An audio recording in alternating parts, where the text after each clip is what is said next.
Taking a band off a watch can be pretty tricky. There's a lot of different methods of putting a band on. We'll go through some of these. Most watches have these spring bars that hold on the leather band. Others have these straight pins that need to be extracted. Spring bars are fairly easy to work with.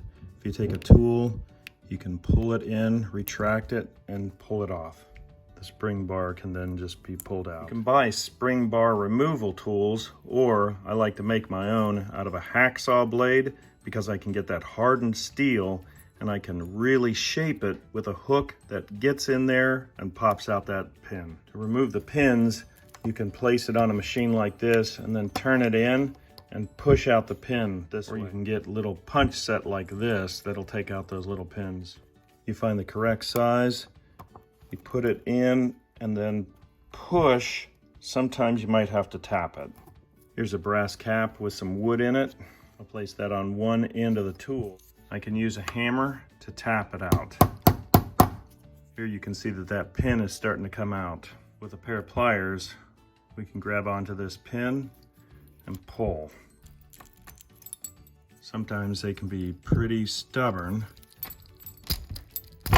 This pin is shaped like a V, so when it goes in, it springs out a bit. If you take a close-up look, it almost looks like a screw, but it's those two pieces of metal that are sprung together. Squeeze this pin together, then it'll look like that screw. Here you can see how that spring is formed a little better.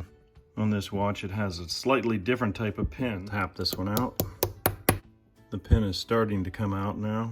This is the same type of spring as the other one, but just a little shorter. The steel quality on this is very low. I'll show you how to make a really good tool. We'll start with a hardened steel masonry nail. We'll chuck it up into a drill. We'll turn it around and put it in the other way. Now we'll trim it down. We'll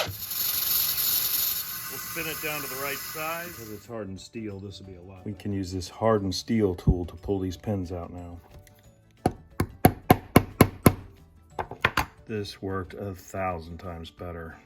Sometimes a shorter punch can get things started, then you can go with the longer one. Now we've got that pin out. It's also got a nice knurled grip to it. Now here's a completely different version. We'll push in on the side and pull. This one is like a spring bar in here that retracts in both directions and has a spring right here in the middle, so it'll snap back and forth. Sometimes making your own tools is way better than buying them.